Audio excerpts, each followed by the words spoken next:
绝对没有。如果老车在，我能认不出来吗？会不会压在别人下面呢？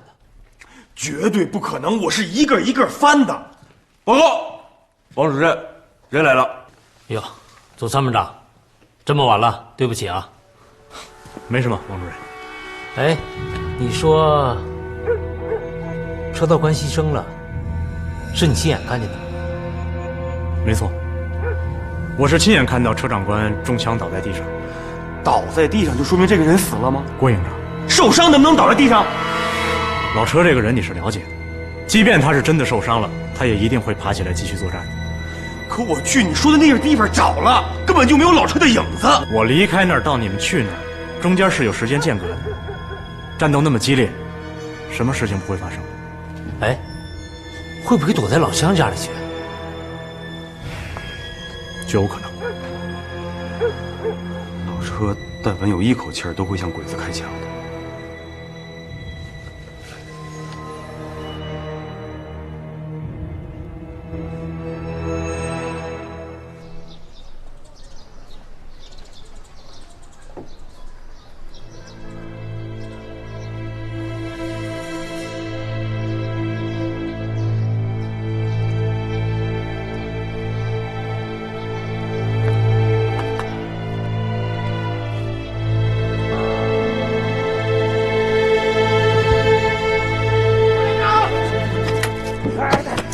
出什么事了？出什么事了？喂，曹团长呢？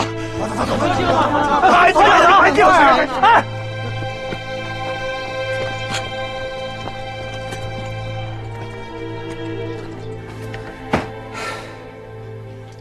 你真的看清楚了吗？没看错，城墙上挂着2个人头，我仔细看了，就是他们俩。到底是怎么暴露的？不知道，告示上就写着处决奸细2名。弄清楚原因之前，你们特务连暂时停止对净水县城内的侦查，但要加强对净水县敌人的监视。是。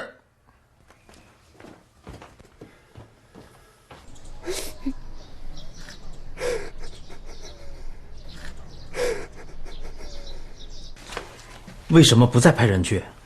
方司令那里还等我们的结果呢。原因弄清楚之前，不能去。你想，如果车道宽还活着，他一定会在净水县城内。如果我们派去的人再被鬼子发现，引起鬼子的怀疑，一定会来个全城大搜查，那车道宽就太危险了。那先问问郭世文吧，毕竟是他最后一个离开战场的。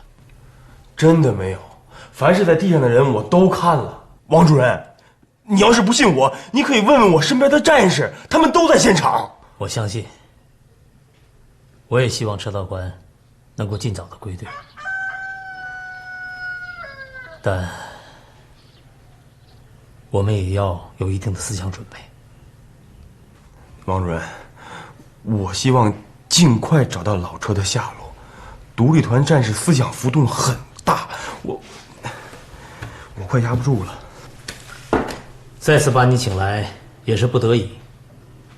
我们派出去的侦查员牺牲了，不知道问题出在哪里，但我们又必须弄清楚车道官的情况。我不是已经说过了吗？请你不要误解，我需要知道全部情况，越细致越好。坐吧。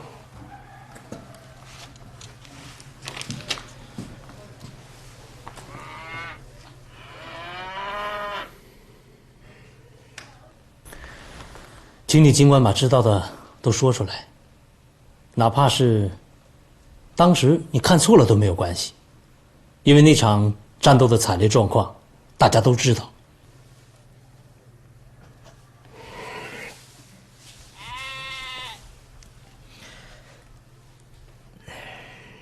王长官，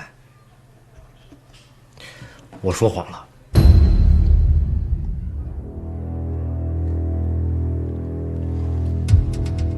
左参谋长，请你把知道的尽管全都讲出来。我是受组织上委派来协助调查这件事，希望你好好配合。是。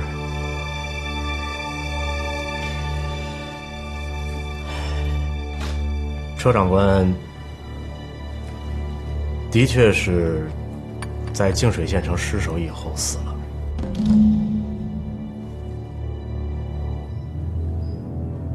你刚才说了，你说谎了。我知道，王长官，如果我把事实说出来，可能会吓您一跳。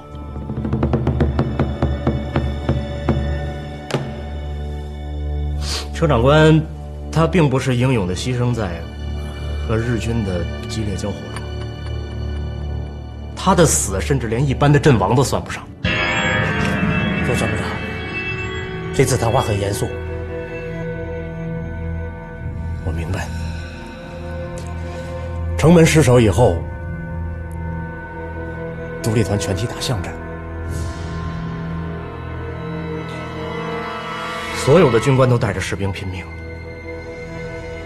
车道官身边的士兵全都战死了，就剩下我紧紧地跟随着他，寸步不离。在我们路过电报房的时候，电报房爆炸了，车团长泪流满面，然后举枪自杀了，就打在胸口上。我甚至都来不及拉他。我一向佩服车长官，包括他的死。要不是今天你非逼着我把事实说出来，我是绝对不会说的。以你的判断，车道官自杀会不会打偏？绝无可能。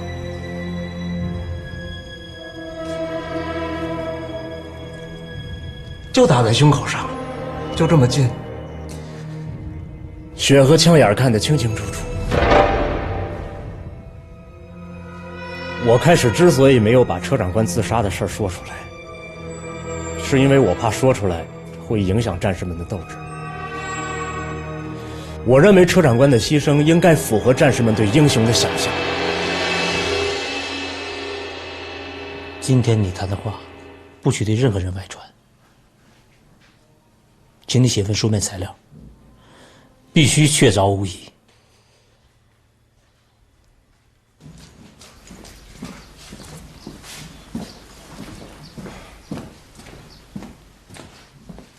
报告！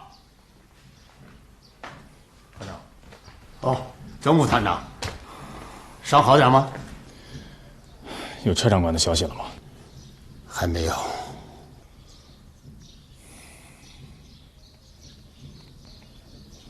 部队丢了自己的长官，这是很丢人的事儿。要按古时军法，独立团占全队。政府团长，不瞒你说，现在说车道宽的死活的都有。团长，你放心，车长官一定活着。为什么？我从没见过像车长官这么能打的人，这是成为战争幸存者的唯一条件。问白教令。好。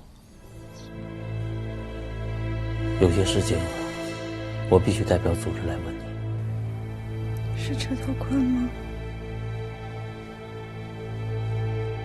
你见到车道官最后一面是什么情况？怎么样，联系上了吗？王主任，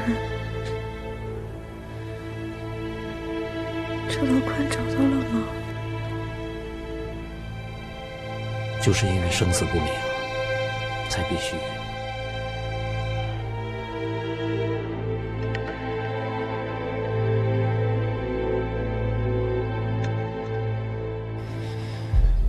我和车道宽见的最后一面，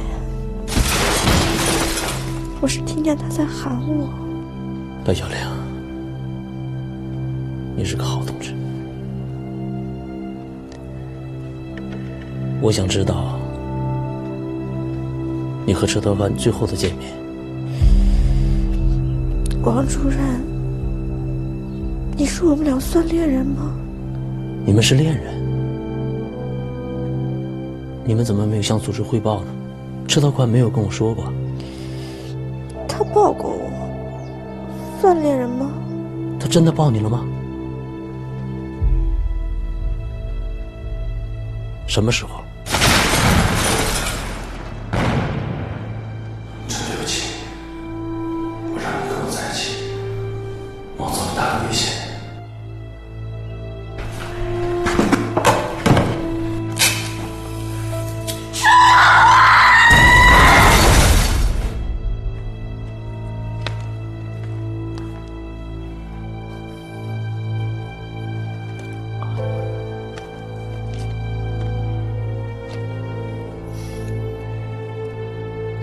现在我知道是车道官在白小玲的电台上绑了手榴弹，他俩坚定了必死的决心。我倒是相信左卫坤说的话，殉情自杀也是有可能的。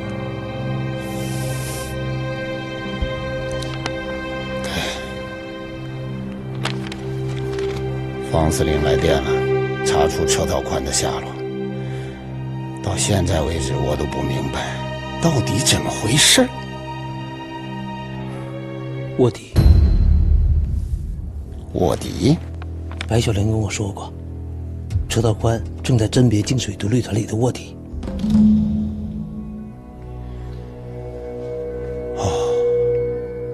老邢跟我分手的时候倒说了一句：“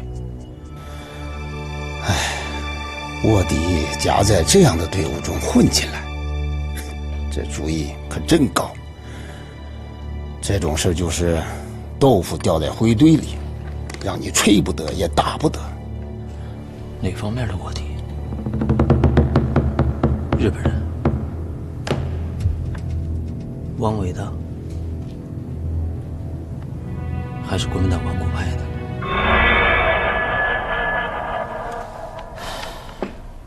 也许只有车道官知道吧。新四军不愿意接受车道宽是自杀的这个说法。按照他们的做法，自杀是不会开追悼会的。即便是开了追悼会，自杀的说法传扬开，也会造成独立团的混乱。当兵的把车道宽当神看，听到这个车道宽死了，这个神就碎了一半。再听听他的死法，这个神就全完了。独立团这种部队，没有车道宽就是一盘散沙，是什么跤都站不起来的散沙。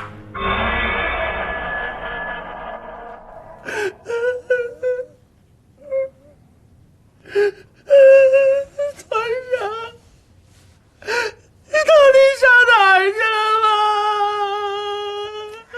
早上半夜你嚎什么嚎啊？车长官是大富大贵的人，不能有事儿。这算什么呀？还主力呢，连个消息都打听不到。团长不在，也不知道回来什么样的长官。以后这日子可就不好说了，自求多福吧。行了，别哭了，睡，都睡，回去睡觉。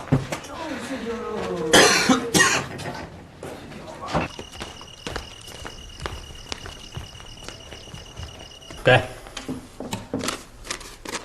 独立团的干部全都在这儿了。跟方司令发过去，请军区特工部调查这些人。连排长都算上了，也没凑上10个。我实数查出1个，也许就能找到突破口。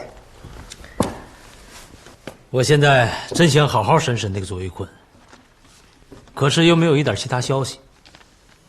就这样看着他在那自说自话，你又没有办法。只要找到车道官，我马上就把左卫坤砍起来。哎，你说放在眼前的突破口又用不上，哼，真是窝囊透了。独立团不简单，真是不简单。团一级的就有左玉坤、曾成，请敌工部重点调查。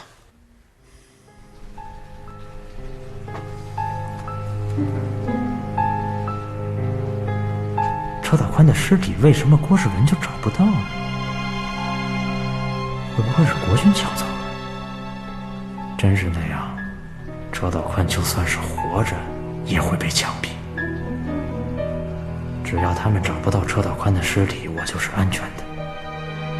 你和车道宽接受净水独立团，和他们交往时间比较长，他们中间有没有可疑的人？人都有毛病，但是打仗都不含糊。那左玉坤呢？左玉坤打仗也不含糊。你不要只把眼光放在战斗上，他有没有什么其他特别的地方？这个左参谋长他们好像对参加新四军是挺积极的。你这话有点含糊。他们指的谁呀？以左玉坤为首。你能不能再具体点儿？他娘的，你们想干什么啊？左玉坤，都是你他娘的出的好主意，投奔新四军。这个曾成和左玉坤是不是一伙的？这个曾成，他原先不是3师一团的，他是后来的，他是给郑明仁送信来的。他好像跟郑明仁关系很好，在军官中只有他敢叫这个郑明仁名字。那郑明仁呢？郑明仁跟他也是称兄道弟的。左玉坤有没有很亲近的人呢？一营的军官，从营长到连排长都听左玉坤的。那一营的军官对曾成的态度呢？曾成是外来的，部队不大听他的，不是一回事儿。曾成这个人怎么样？曾成这个人很正直，有军事眼光，而且很勇敢。那他为什么要参加伪军呢？这个我倒是没跟他聊过。车道宽没跟你说过？没有。好了，今天的谈话你不要告诉任何人，回去吧。是。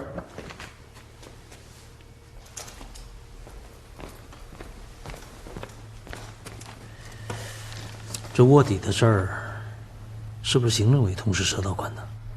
自从我们打下梅山镇之后，他带一部电台就走了，一定是从那以后。行政委牺牲了，这线全断了。车道宽在甄别，还得要找到车道宽。左玉坤怎么办？要不要派人盯着他？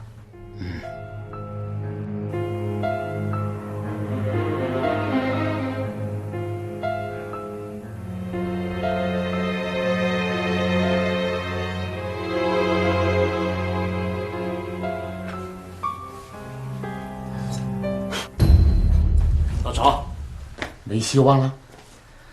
我让左玉坤写材料了，毕竟是他亲眼目睹了车道宽。哎，老曹，这情况怎么向上级报啊？这自杀和殉情可是两回事儿。自杀也是殉国，可左玉坤说的是殉情啊，老子就不信了。同志，你一定得帮我把这个偷鸡贼给抓住了，太可恨了！我原来可是4支下蛋的鸡啊。这是童兴亭干的。老葛啊，我看你就像偷鸡贼，你怎么这么多门道啊？啊，还童蜻蜓，你用过？偷着了吗？村里的鸡都被偷得差不多了，也就这家还剩几只。可惜啊，家里有狗。我不跟你一般见识。童蜻蜓交出来，就当我没见过你。我没有。跑远了我开枪。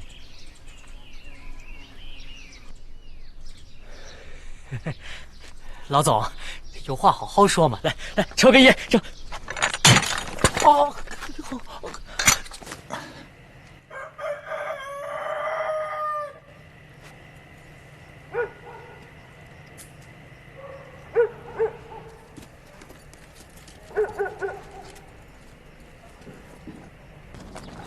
哪里不村的？大爷。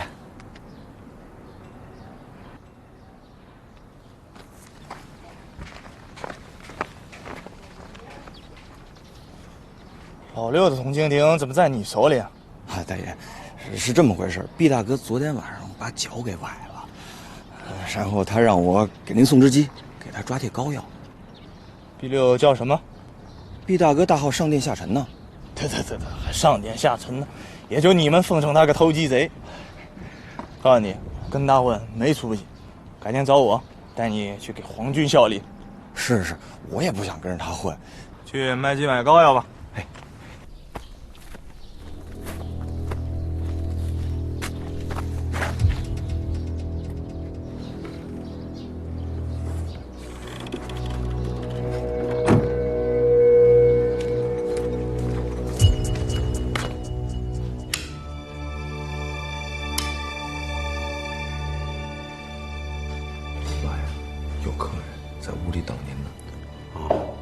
在这儿盯着啊！好。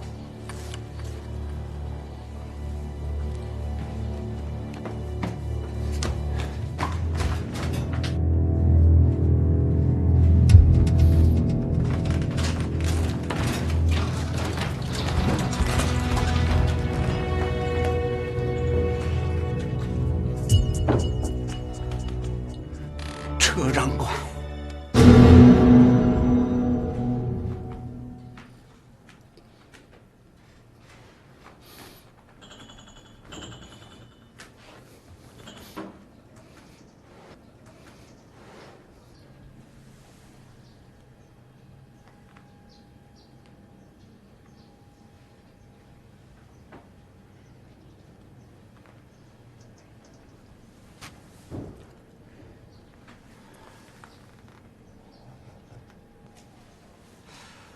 难得你有情有义啊，冒死进城来找车长官，就冲你这份情谊，你就该大富大贵，公侯万代。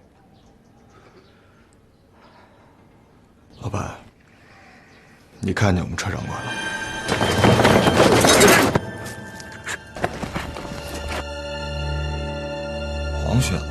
黄靴子，车长官身上有2个血窟窿，2手拿着匣子枪，被军黄靴子抬走了，那匣子枪还没离手啊！穿的什么衣服？中国人还是日本人？我没看清啊。哎呀，什么人都不打紧，他这里往外冒血。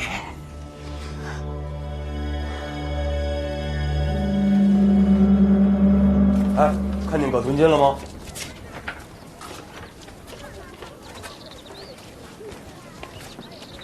哎，看见葛存金了吗？没有。哎，郭连长，你找葛存金干嘛呀？干嘛？村东头那家啊，狗被酒馒头醉倒了，丢了2只鸡。葛存金说3天给我找到偷鸡贼，现在连影儿都没有。我看呐，这偷鸡贼就是他。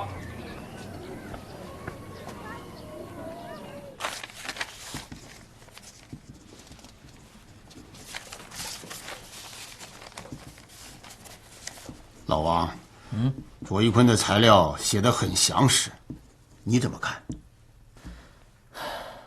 关键是，车道宽为什么不见了呢？郭世文说得很详细，而且有战士作证。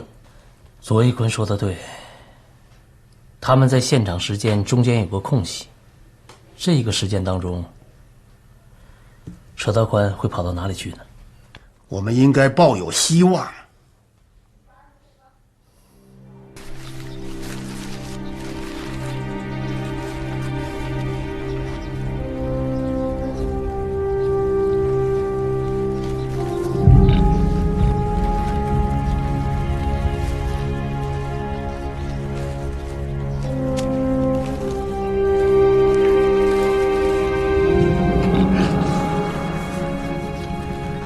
你这干什么呢？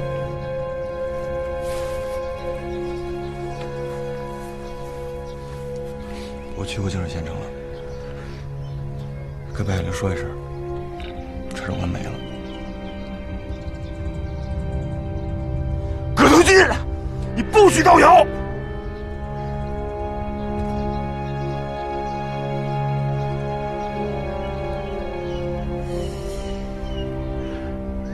我为什么要信你？我凭什么要信你？你是个通缉贼！我再问你一次，你是不是在造谣？如果不是看在车长官面子上，我现在就揍死你。好了好了好了，你们俩别吵了。他就是在造谣。我和老车多少次从死人堆里杀出来的。郭世伟，你回去安慰一下独立团的同志。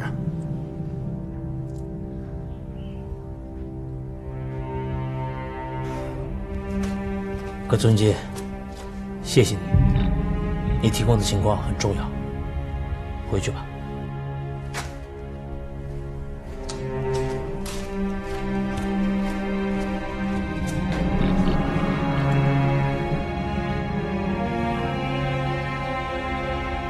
抱抱我。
这里是国军的医院，是我们把您从鬼子手里抢回来的。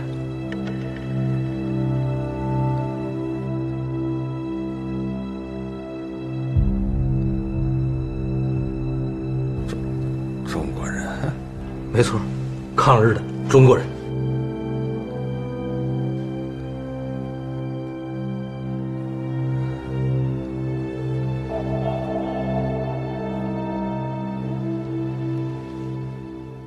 他是我们中华民族的英雄啊！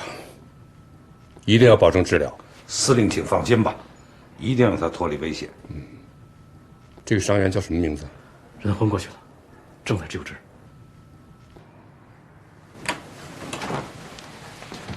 郝将军情况怎么样？哦，稳定了。司令，请放心，我们保证他脱离危险。拜托你们了啊！车道宽的事查清了吧？报告还没有，带我去见白小玲。是。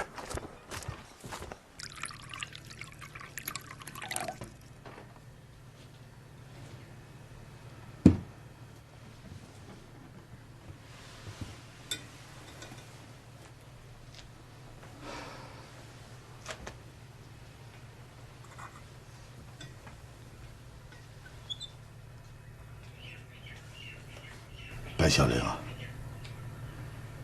这几年我是看着你长大的，也是看着你跟在车道宽的后边跑前跑后的。原谅我，你心中的悲痛，我是能体会到的。我这里也痛。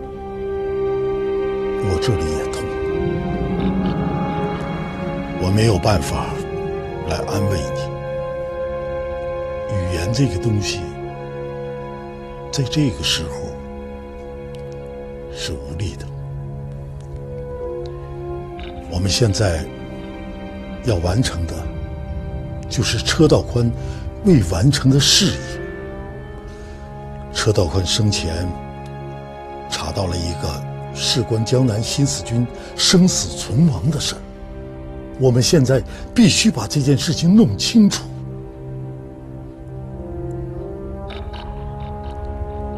车道宽发的最后一封电报是你发的吗？电文是10万火急，国民党方面派了10个卧底潜伏在独立团内部，现在独立团正在甄别。是我发的。可是团部没有联系上。是军区的电台收到的。之后怎么样？车道宽甄别的结果是什么？他查到谁是卧底了吗？那就是最后一封电报了。之后鬼子就攻进了县城，我听见鬼子喊叫，就拉了手榴弹。车道宽说什么呢？白小玲，原谅我这么问你，因为这件事情太重要了。即使是车道宽说的只言片语，你只要想起来都要告诉我。司令员，我坚信车道宽没有死，他一定还在哪个地方。只要他活着，他一定会回来的。是，我也是这么希望的。你说说理由吧。他会回来和我结婚的。我爱车道宽，他抱了我，他肯定会回来的。好，好好养伤吧。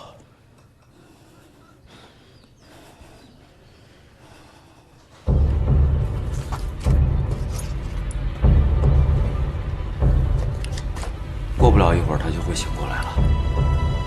好，我在这里等。总座要知道他的情况。坏了，他们一定会问我叫什么，我不能告诉他们。如果他们真的是在31团派的卧底，一查我是新四军，我连跑回去的机会都没了。可说谁呢？我是沈春上校军父辈打伤的，这个名字应该是团一级的，这可得好好想想。长官，长官，请告诉我你的姓名和职务。团副刘达。团副刘达。好好养伤。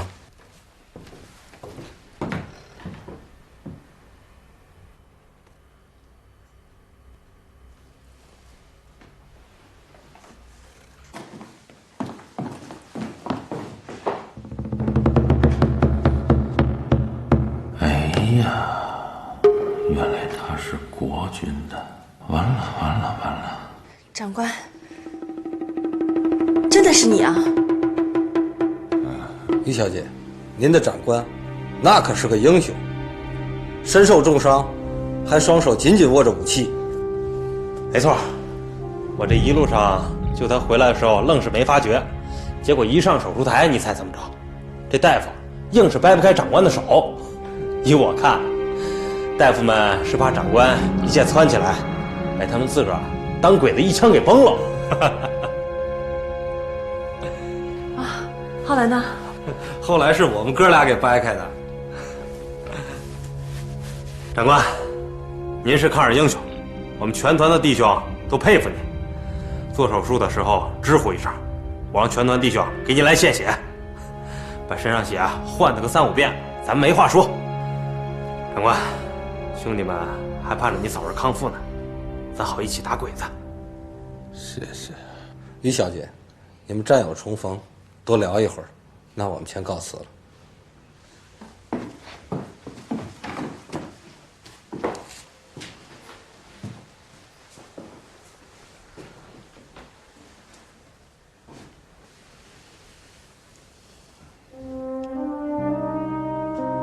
长官，我们又见面了。你还记得吗？当初我想帮你走的。报应。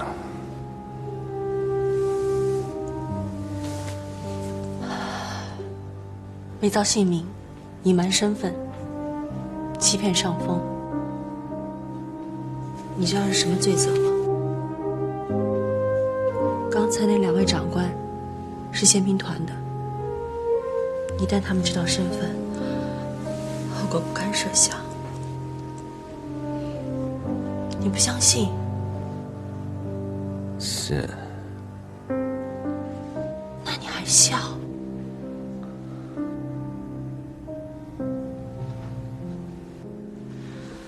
长官，你知道你这条命多珍贵吗？当时你身负重伤，随军的医生只是做了简单的处理，在车上颠簸了100多公里，好不容易才来到这儿。被架上手术台的时候，你只剩下了半口气，是国军22个士兵用鲜血把你从阎王爷手里给抢回来的，实实在在的死而复生啊，长官，你知道吗？我只知道，我的那些战友在天上等着我呢。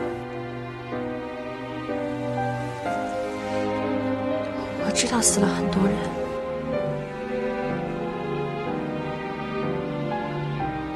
白小玲呢？她好吗？他也在等着我呢。报告首长，报务员白小玲报道。小玲，她战死了。是我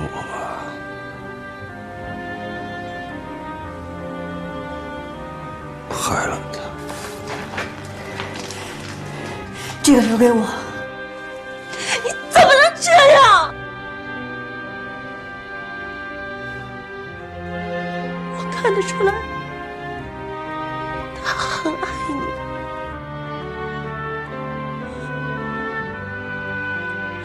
他还是个孩子。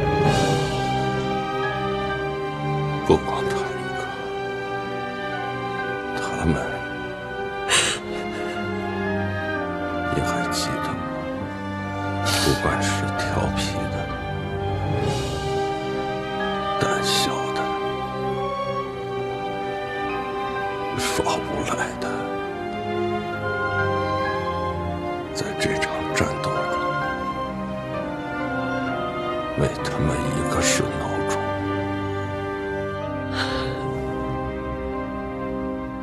于小姐，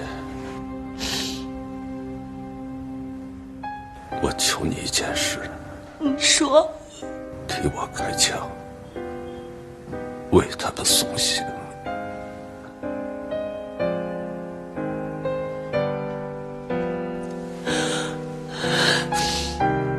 你放心，我会尽力的。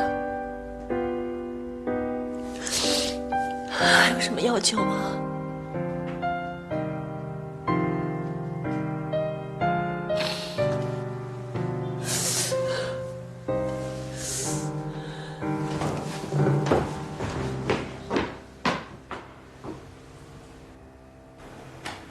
长官，我确认，我在医院看到的是31团团副刘达。刘达的官阶是什么？我离开31团的时候，刘团副的官阶是中校。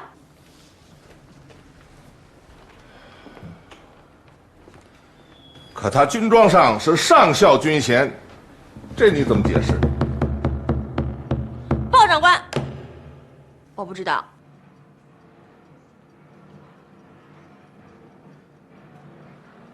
刘达的政治倾向是什么？刘团副的政治倾向是国军。你有什么凭证？鲍长官，在31团的时候，刘团副就看不惯新四军官兵一致的那一套。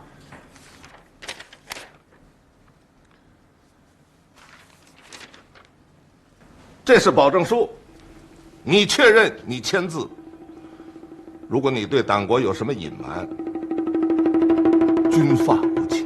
我确认，我签字。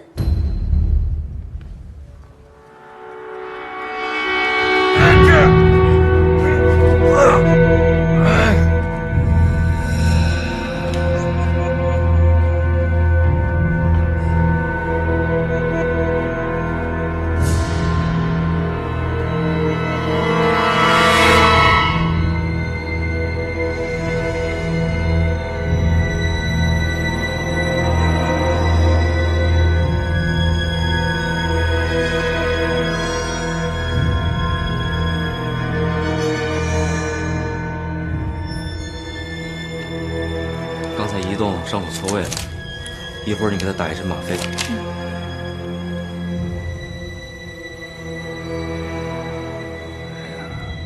你好好睡一觉。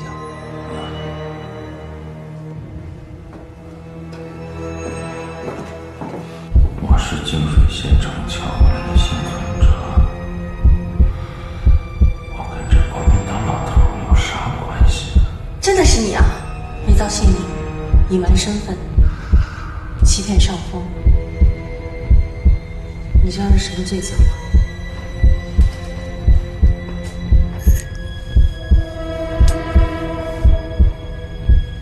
那你还笑？长官，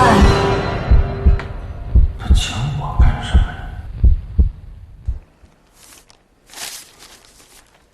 这审查报告已经出来了，为什么不报军分区？报告没有查出车道宽的下落，我有责任。你有责任？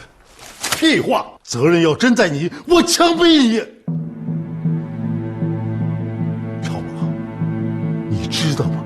这个责任有多大呀？整个根据地的安危，也可能就在这上面。这个责任你负得起吗？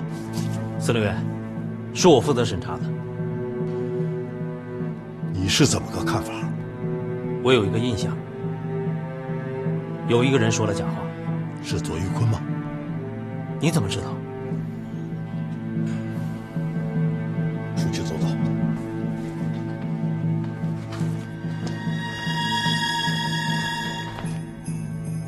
此刻，躺在医院里的车道宽很想回根据地甄别卧底，但他必须应对眼前的关口。一旦让人发现他的真实身份，他就回不去了。报告长官，我确认此人就是刘达。陈露，司令是相信你说的话的，不但相信你说的话，因为你们是战友，司令还是可以允许你多去看望看望。你愿意吗？我愿意。报告长官，我愿意去医院照顾战友。哼，那你去吧。是。是。司令，鄂西会战的情况怎么样了？您的判断真是准确。你知道日本人干什么了？你不要让我费脑子了。长官好。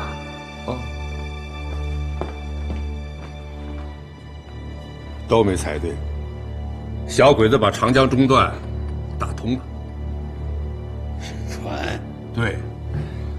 宜昌的50条船，16000吨位。咱们占着江岸，一直停在那儿没法用。小鬼子啊，就把它弄到武汉去了。江河日下。是啊，从现在的形势看，小鬼子说不上哪天就倒下去了。把我们的人掺在31团，塞给新四军。您的金洋计划实在是太及时了。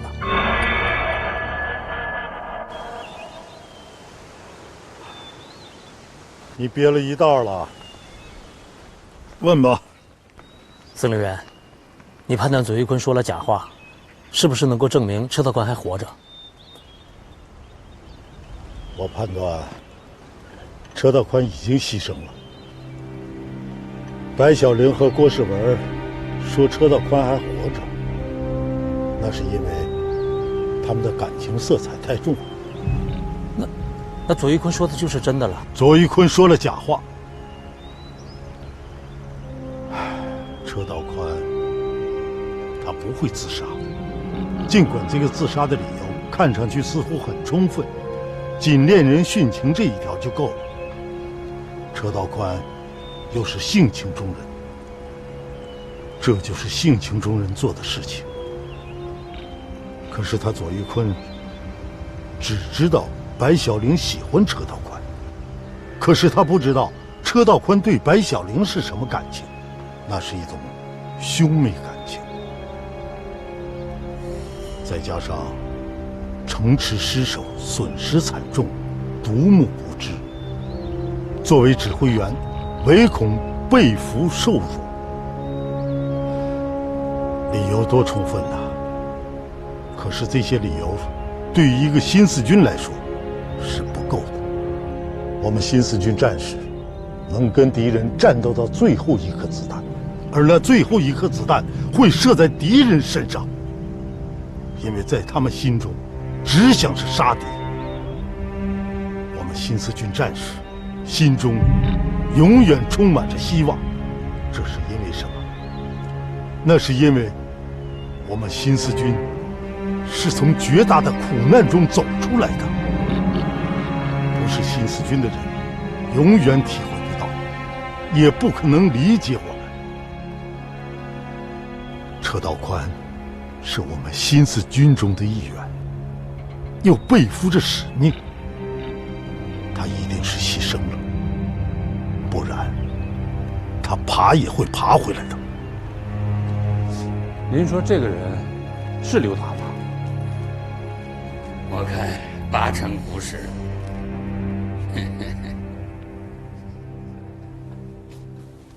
哎，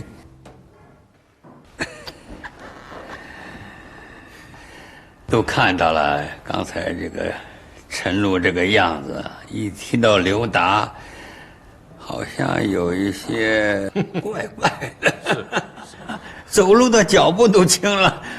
你看，25岁变成18岁了。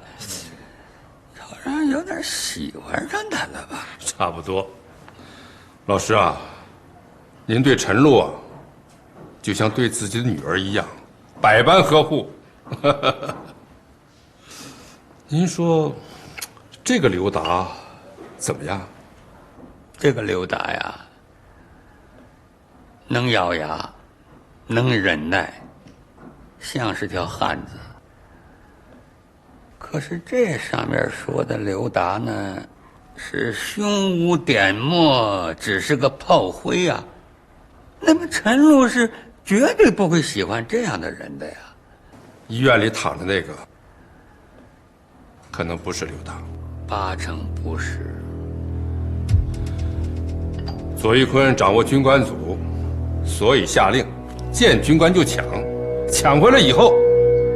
再制造机会让他们投奔新四军，没想到就抢回来这么一个，还不是自己人。哎，玉坤又传回什么新消息没有啊？没有。那个刘达，那就先留吧。见机行事，也许对咱们还能有点用处。司令员。原37团战士葛存金私自跑到净水县城，打听回来一条消息，他说车道宽胸部中枪，被人抬走了。抬走了？是鬼子还是国民党？不知道。放司令员。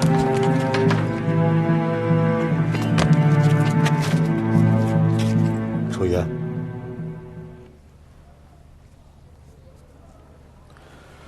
是龙顺斋的老板说了，车道宽是让穿皮靴的人抬走了。是。你跟这个老板熟吗？认识。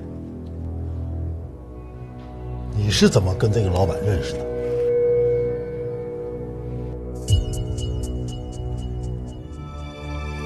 我抢过他店里的布，车团长教育过我。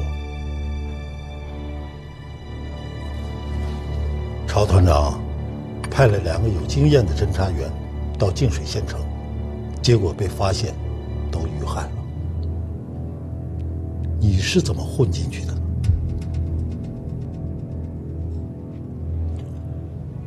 报告司令员，我是装成偷鸡贼混进去的。村子里丢了鸡，我一看就知道偷鸡贼用的是铜蜻蜓，我就向郭长官汇报了。可他硬是怀疑我，我一赌气，蹲了1天，把那贼给抓着了。一问才知道，被偷的鸡是卖到城里的烧鸡铺。我一琢磨，他能进得去，我也能。偷了几只鸡就混进去了。葛存金，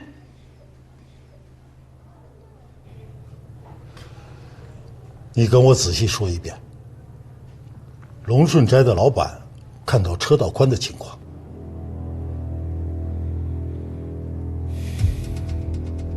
那天，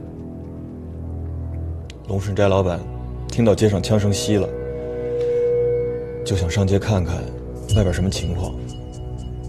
结果亲眼看见车长官胸口中枪，躺在担架上。后来，他在家里给车长官立了牌位。这个龙顺斋的老板，他跟车道宽熟不熟？不会看错吗？报告方司令员，比较熟。我们经常从他店铺门口经过，也经常打招呼。不会的，方司令员，老车怎么会死呢？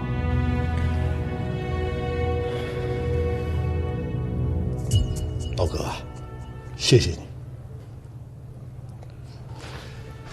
我代表军分区谢谢你。你回去休息吧。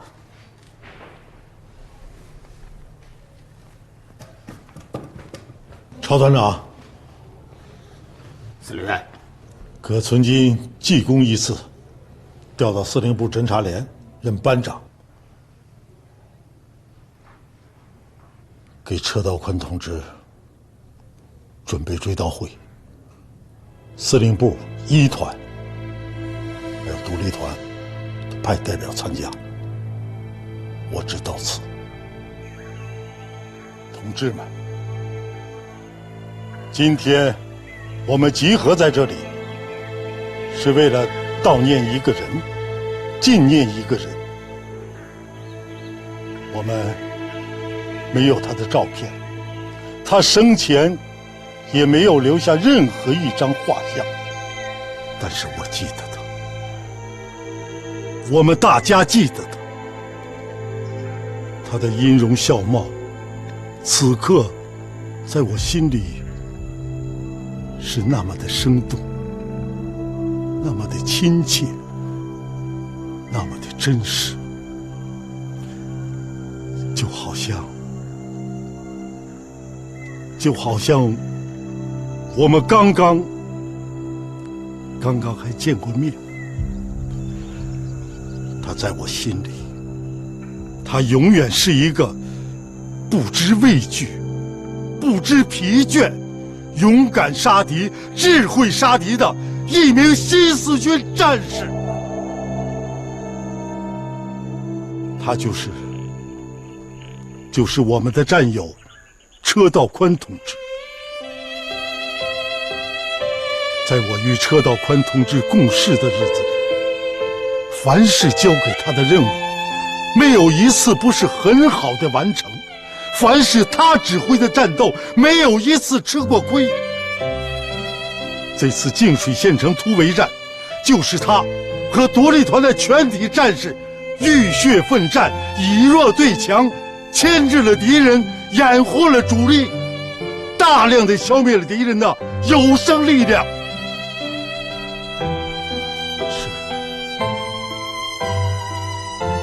可是他没有回来，他把鲜血洒在了对敌斗争的最前沿。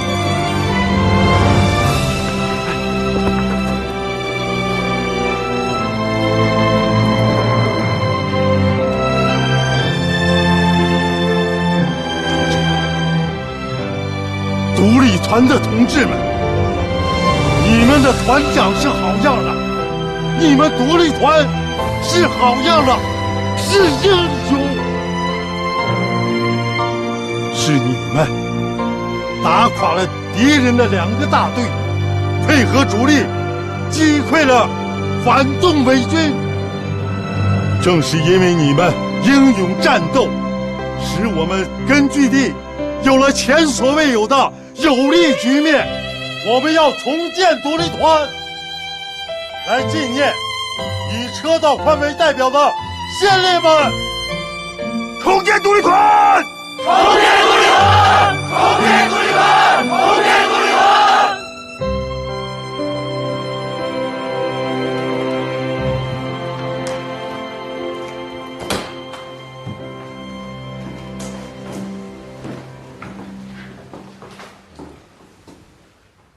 车长官同志，小点声。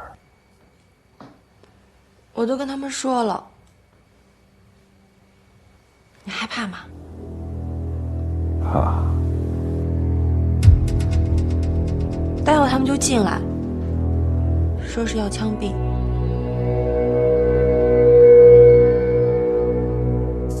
我知道错了，我再成全你一个要求吧。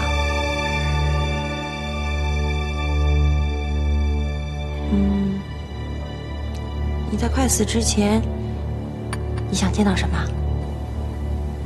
太阳。那简单，这可是你生命当中最后一次见到太阳，你会记得住吗？会。啊，还有你。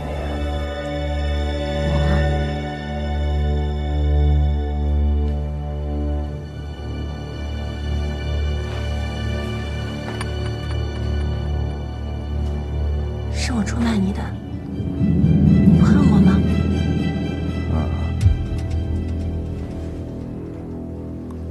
为什么？你说了实话。切，我才不相信你的宽宏大量。我现在很想走，可是我动不了。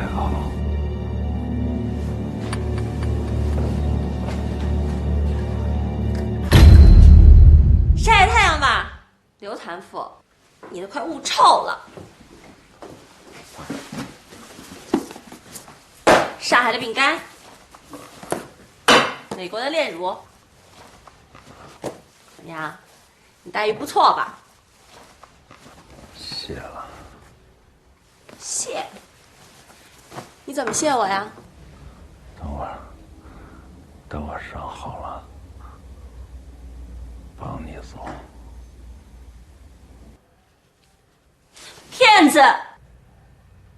你就是个骗子！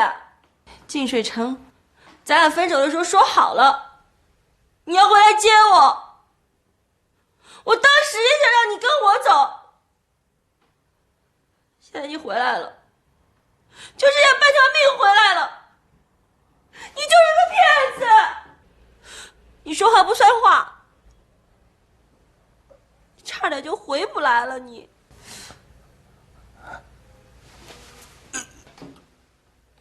怎么了？没什么，麻烦你帮我叫下大夫。你疼，你倒是说话呀！剪刀，怎么2个枪眼都在流血啊？2个枪眼儿。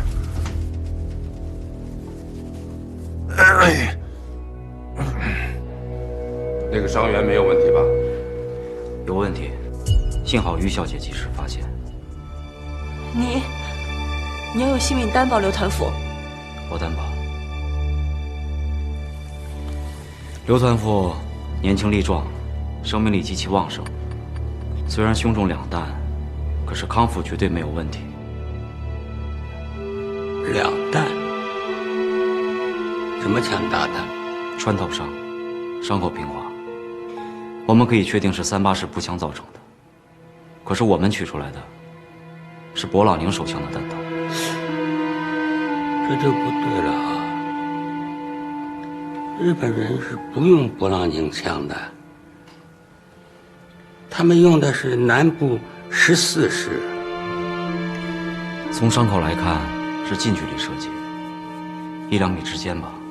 新四军的武器很杂。新四军屠杀重伤员，会吗？会吧。这个刘团副身负重伤了哈，日本鬼子要打进来了，新四军撤退前近距离的射击。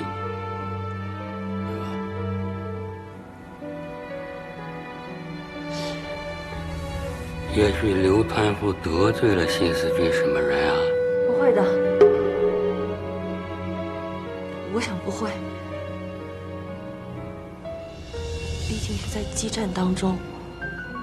正因为是激战呢，所以那个什么事情不能发生啊，都有可能发生。新四军重伤不救，残杀军官，这种暴行要公诸于天下。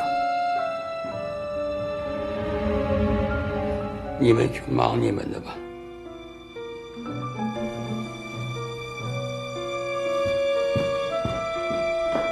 刘达是个新四军，我也有这种感觉。陈露这个孩子太年轻了。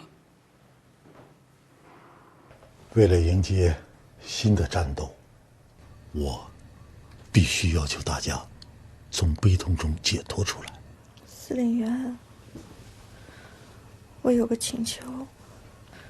说吧。我想给车道宽带孝。不行。可是我认定了，他就是我的未婚夫。可是你们不是夫妻关系，即便是你和车道宽结了婚，也不行。你是老同志了。我才19岁。你入伍都4年了。独立团的战士参加新四军不到1个月，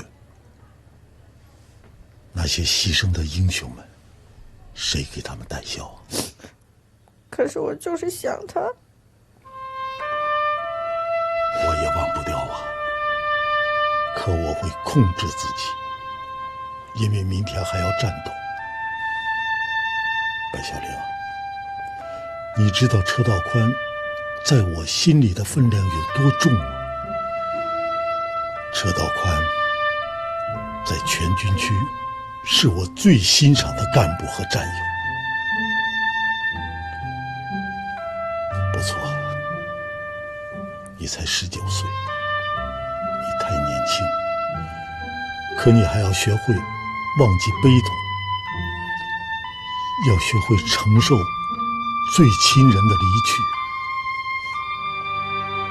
我们新四军都要学会，因为每个人都可能遇到。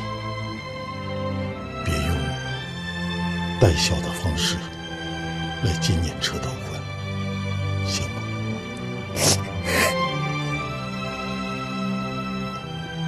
我们活着的人要不懈的奋斗，要用奋斗的结果来纪念我们的战友和亲人。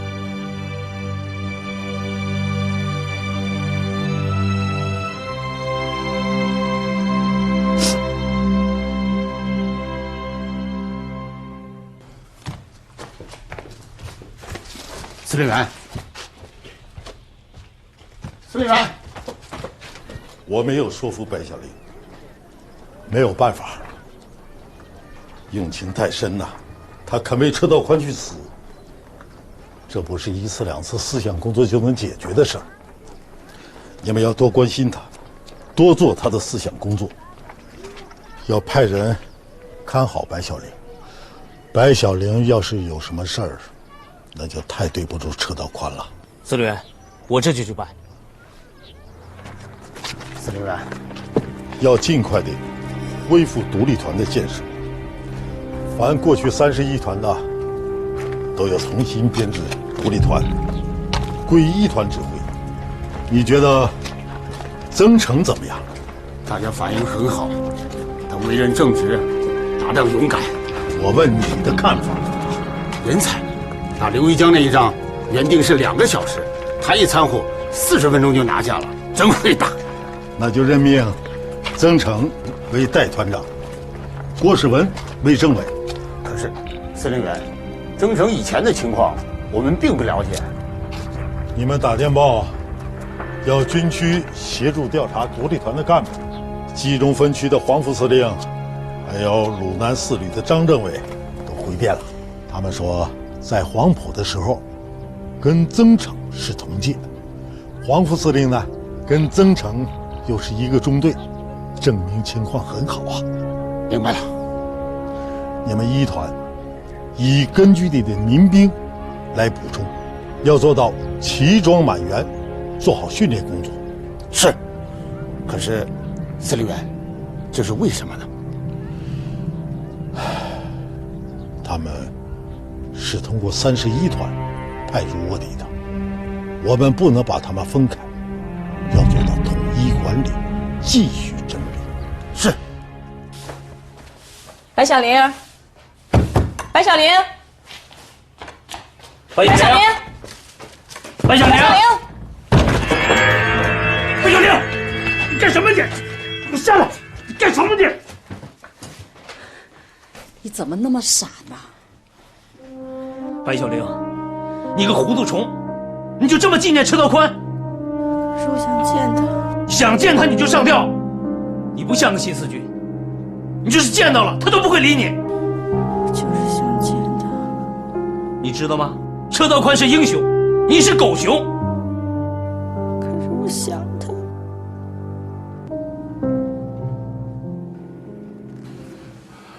老师啊，这件事情真的要公诸天下。团副刘达虽经全力抢救，但还是不治身亡。你看看谁还敢投奔新四军？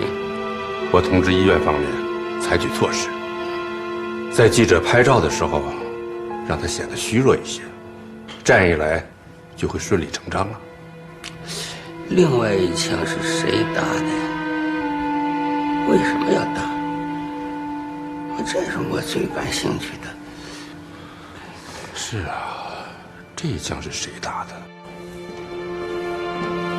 于小姐，你说会是真的吗？你什么意思？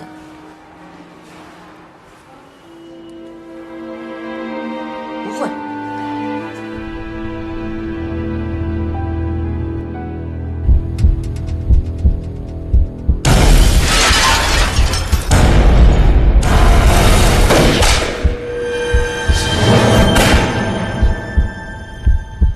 用勃朗宁手枪打我的一定是左玉坤，可他为什么一定要打死我呢？我们就这点人，避犹不及，最好的办法只有旁观。你以为我们对鬼子不开一枪，他们就不进攻了吗？也许真的不会。我郑重请求你考虑撤退，与主力会合。不行，一旦鬼子把县城包围，我们谁都跑不出去。左玉坤一定是个卧底，他们就是要策动31团投奔新四军，趁机混进去。也许左玉坤觉得我发觉了什么，才要置于我死地。但除了左玉坤，还能有谁呢？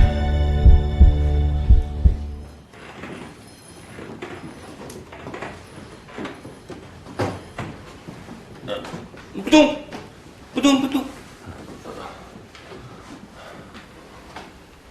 您怎么样了？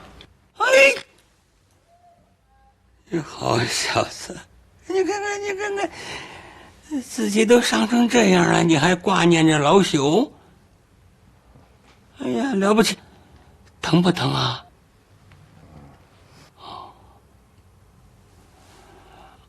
我告诉你啊，泾水之战的惨烈程度，我们知道一些了。哎呀，但是当时的一些具体情况啊，我现在是非常感兴趣，很想听你聊一聊，行不行啊？好，行不行？可以。哦，那咱们就从战斗部署说起。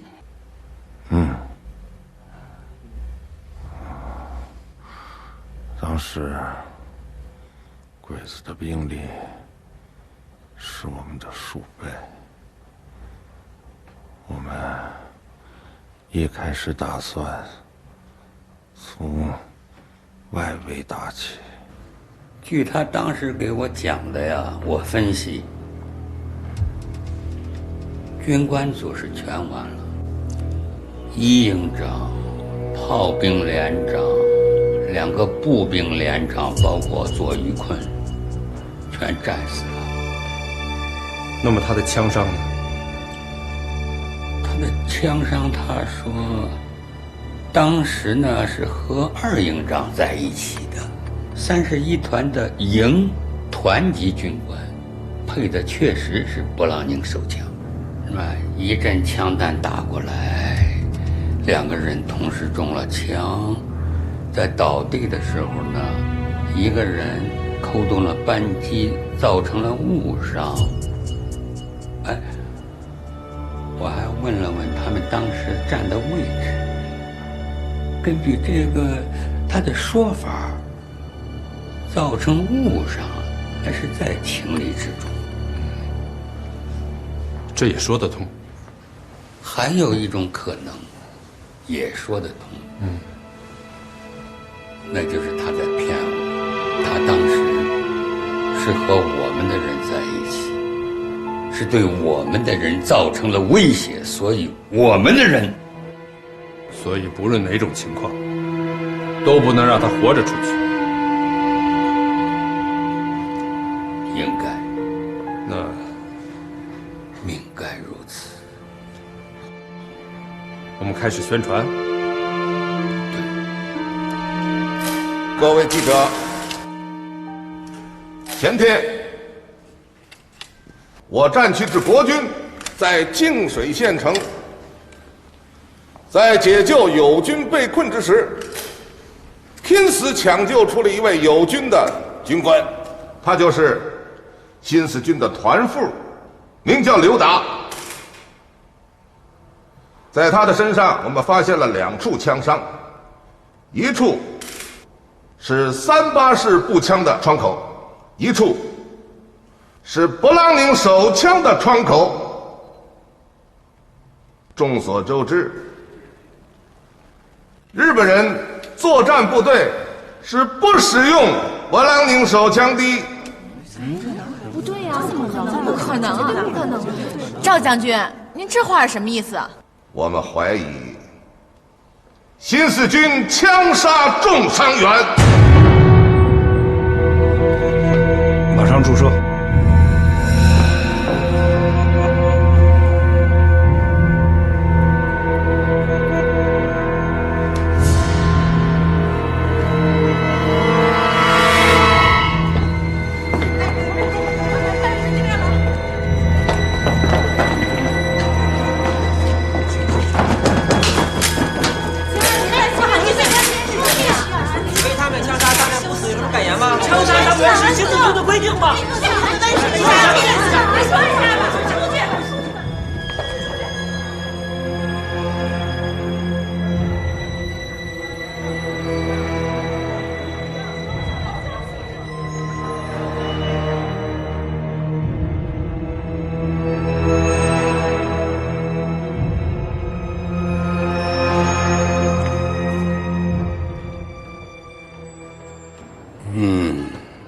好办了，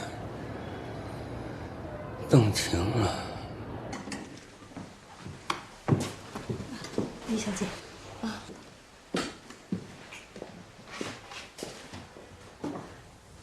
放心吧，没事儿。你陪他待一会儿。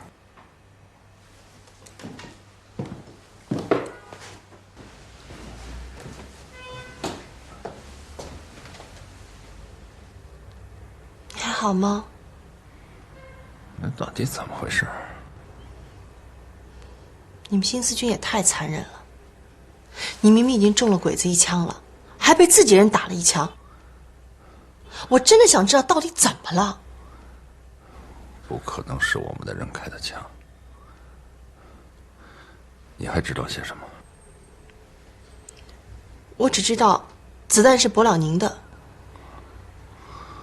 你看，我们的人装备的全都是20响的驳壳枪，只有31团营以上的军官配勃朗宁。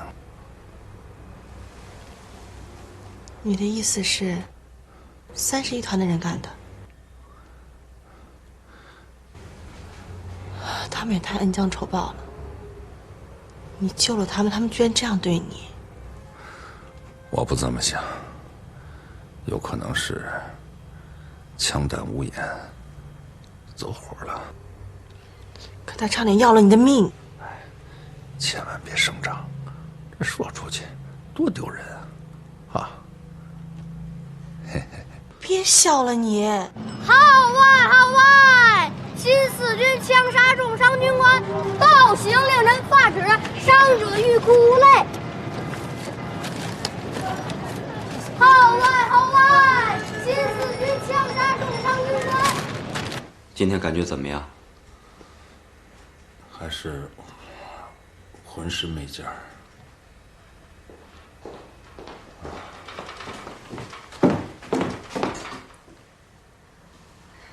等一等，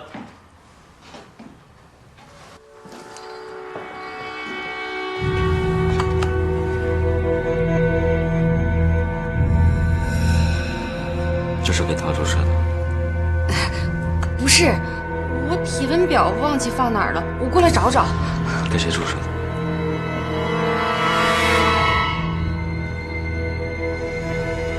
好了，先去忙吧。哎。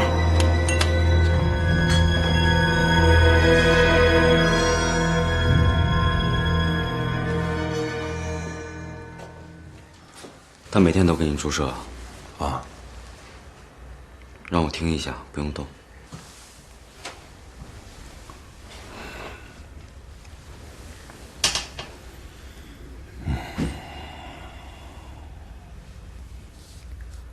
认识裘洪开吗？一中的老师，我的导师，你也认识他，也是他的学生。好了，你没有问题，好好休息吧。